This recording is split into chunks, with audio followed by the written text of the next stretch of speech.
and thank you for coming to another highlights video with yours truly, Aaron Holloway. This one's going to be on Dungeon of Envy by Drake OKeef. I'm going to read the description and then get into my 5 major highlights. So here's the description. Imagine a world where humans are almost extinct. Hundreds of years ago, the realm walls collapsed, and Earth was flooded with mythical creatures. Now dungeons dot the landscape, releasing demons that terrorize and destroy everything in their path. If they aren't stopped, humans won't be the only endangered species. To preserve life and win the war against demons, protectors from different species all over the world have downloaded level up programs to help them fight. Jason Jonasson, I'm going to butcher that last name, sorry, doesn't want to be part of that world. Though his dad created the original tech, his dad's latest work has made him a target, and Jason finds himself running for his life. When he's accidentally injected with an accelerated prototype, it's level up or die. But he goes through dungeons with his as he goes through dungeons with his best friend and new party members, they realize the situation isn't as simple as they always believed, and the race to save Jason's life turns into a quest to save the world. All right, that brings me to my 5 major highlights for this book. Highlight 1 is that this is actually this is very different. This book is very different from the rest of the, in terms of setting, from the rest of LitRPG in general. There is a post-apocalyptic kind of subgenre within LitRPG and cultivation, but this one is different even kind of than that. This is actually a bit more of an urban fantasy with a side posting of post-apocalyptic story mixed with LitRPG. Magic exists outside of the world and the system, but the system, or the level up system, is kind of like a prosthetic for humans, allowing them to, and other species, to grow in a more formalized way. The system itself is a bit of a mystery, whether it's purely magic or purely tech or some kind of odd mix of the two. And that brings me to my 2nd major highlight, which is the lore and backstory of the book. It is extraordinary. I was sucked in from page 2 because the questions it brought up and just made me ask, and I wanted to know, so I kept reading. Let's see. Oh, that brings me to my 3rd major highlight, which is this is more of a serious story than it is one of the goofy, humor-filled ones that are somewhat common in the genre. But it can be nice to read a more serious story from time to time, and this would be one of the books I would recommend for those times.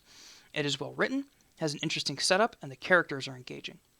That brings me to my 4th major highlight. The dungeons are sufficiently menacing and interesting right from the get-go. The stakes are high, and you feel like you feel like that from the get-go. This is really, the dungeons are kind of this menacing, oh my gosh, we're going to have to go into these dungeons again, or oh my gosh, we're going to have to go into the dungeons for the first time. And they live up to Jason's hype. We'll put it that way. At least for Jason. And that brings me to my 5th highlight, actually, which is the main character, the MC, who is Jason. He's not a master gamer or anything like that, though he does have training to be a protector from when he was younger that his dad gave him. Jason is actually a reluctant hero, but ends up finding motivation as the book goes and he realizes his new situation. He is smart, but a bit purposefully naive because he doesn't like his father's work and never really studied the protector or game system in depth like he should have. This leads him to being forced to be creative in how he approaches obstacles because he doesn't have a complete understanding like his party members do of how everything is supposed to work in these dungeons, and he kind of has to improvise a bit. He will at one moment feel like a highly trained professional on one particular thing that he remembers a lesson from his youth about, and then the next second he runs into an obstacle he was ill-prepared for. Now, normally, that kind of thing in characters feels a bit weird. It feels like, what? Where did that come from? But it's right from the get-go, it's very well built up that this guy has some training, he remembers some things from his youth. But he's kind of purposefully become naive. He's purposefully avoided learning more than what his dad shoved down his throat. He actually resents having the memories at first of even those lessons, and if he could, he'd remove them. He wants nothing to do with it because there's a bit of family drama where where some of his family members passed away or died, and he kind of connects those things in his mind, and he's still dealing with that basically at the beginning of the story. And so that whole aspect is believable in this character. And it actually makes for some very interesting, almost funny moments. But that is one thing I will mention right here at the end of my highlights, is this book is not really chock full of humor. It has its lighter moments, and it's well written, but it's definitely more of a serious book, as I mentioned before.